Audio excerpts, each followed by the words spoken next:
Otep à tous, bien-aimés frères et sœurs, l'équilibreur Vladimir Poutine est en Corée du Nord. Et ça fait trembler l'Occident. Ils font exprès. Le communiqué du secrétariat d'État et de la Maison-Blanche là, dit que, mais nous on ne s'inquiète pas on se préoccupe pas du voyage de Poutine en Corée. Il peut aller là où il veut. Voilà, c'est pas notre problème. Mais, ils ajoutent le mais, nous on s'inquiète pour le renforcement du contrôle de l'espace. Parce que ce que je dois vous dire, ce que beaucoup parmi vous ne savent pas, c'est que quand la Corée du Nord a commencé avec le lancement des satellites, chaque fois qu'elle lançait, ils échouaient. Pendant au moins 4 ou 5 fois. Un jour, le président nord-coréen s'est rendu en Russie. Il a parlé avec Vladimir Poutine. 2 semaines plus tard, ils ont fait le premier lancement qui avait réussi. Et les Occidentaux savent que le nucléaire coréen est aussi et en partie l'œuvre de la Russie. Vous savez que dans ce monde-là, c'est la Russie qui maîtrise le mieux tout ce qui est uranium et nucléaire. La Russie traite les déchets nucléaires français jusqu'à maintenant, au moment où nous parlons là. C'est la Russie qui le fait. La Russie enrichit l'uranium pour les États-Unis jusqu'au moment où nous parlons.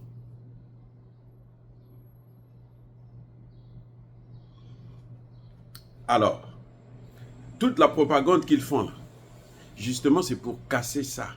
Parce qu'ils veulent mettre la main sur ça. S'ils arrivent à disloquer la Russie, comme ils ont fait avec l'ex-URSS, je veux dire que ce n'est pas eux qui ont détruit l'ex-URSS, c'est auto-disloqué. Mais, eux, ils ont tiré avantage de tout ça. Et maintenant, ils se disent qu'il faut détruire la Russie parce que ce pays est trop grand. 17 millions de kilomètres carrés. C'est les États-Unis et la Chine. Vous voyez, c'est plus de la moitié du continent africain. C'est ça que Poutine est en train de gérer actuellement. Et il y a toutes les matières premières. Le tableau de Mendeleïev, là, ce sont les Russes qui l'ont inventé. Le premier tableau où nous avons toutes les matières premières qui sont énumérées. Ce sont les Russes, parce qu'ils sont ça. Donc, quand Poutine vient en Corée, ce n'est pas pour... Ça fait plus de 24 ans qu'il n'avait pas mis pied en Corée, en voyage officiel. Ça inquiète l'Occident. Poutine a dit, quand les Américains ont commencé à autoriser à l'Ukraine d'attaquer le sol russe, Poutine a répondu, je veux donner, équiper vos ennemis. Le Coréen a besoin de renforcer son nucléaire. Le Coréen a besoin de renforcer l'espace. Et Poutine est en train de donner ce qu'il faut. Cuba va devenir une puissance militaire en face des États-Unis à cause des Américains qui vont chercher des guerres ailleurs. Ils vont faire des guerres partout dans le monde. Xi Jinping venait de déclarer là que les Américains ont voulu nous pousser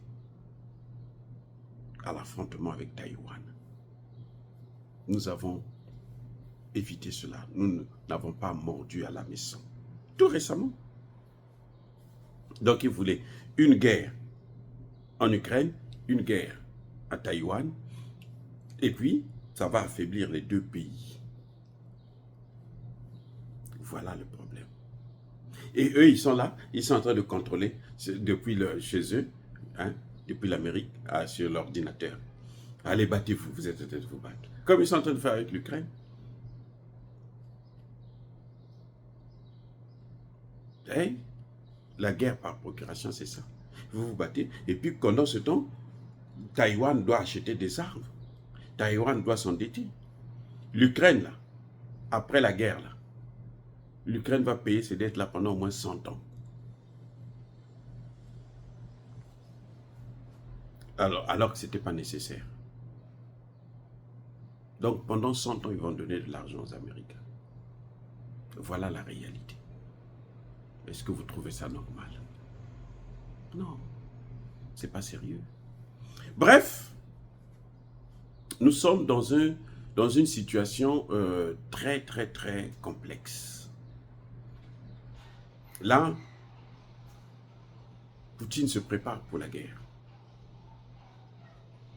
Pour la guerre mondiale.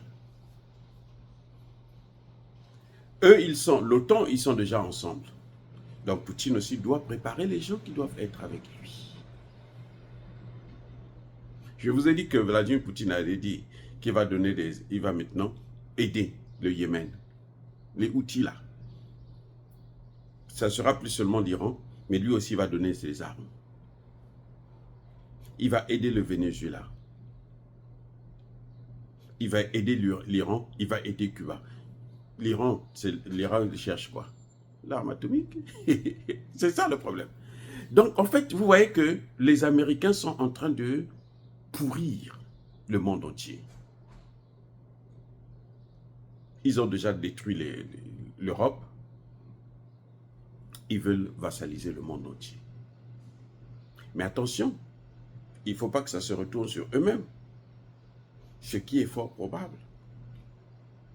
Il n'y a pas, c'est-à-dire en dehors de Dieu là, il n'y a pas quelqu'un qui a le contrôle du monde entier. En dehors de Dieu. Et ils ne sont pas des dieux. Parce que le Dieu, il ne fait pas du mal. Le Dieu, il bénit. Donc ça fait trembler l'Occident. Ils se disent, mais comment ils vont faire? Oui. Lui, s'il contrôle le Nord-Coréen, s'il contrôle l'espace, mais c'est fini pour les Américains. Déjà, le Nord-Coréen a des missiles qui ne sont pas dirigés contre la Corée du Sud, mais contre les États-Unis, vers les États-Unis. Il a des intercontinentaux. Donc, il n'a pas besoin de se déplacer pour attaquer les États-Unis. Il peut attaquer les États-Unis depuis la Corée du Nord.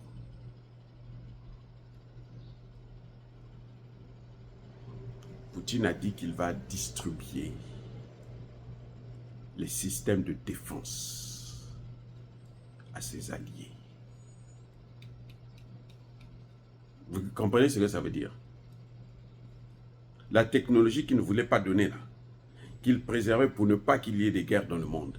Puisque maintenant vous voulez faire la guerre contre le monde entier, les miens aussi je veux les protéger. C'est un message qui est là pour l'Afrique. Et je le répète encore. Les Africains ne doivent plus hésiter de chercher à avoir l'arme nucléaire. Les Africains ne doivent plus hésiter d'avoir les systèmes de défense les plus sophistiqués au monde. Parce que l'OTAN est décidé à coloniser le monde. Tout le monde entier. Ils sont décidés à le faire. Et chacun doit se défendre. Puisqu'ils ne veulent pas respecter des lois, ils veulent seulement dominer les autres, alors les autres sont obligés de se préparer. C'est ce que font les Chinois.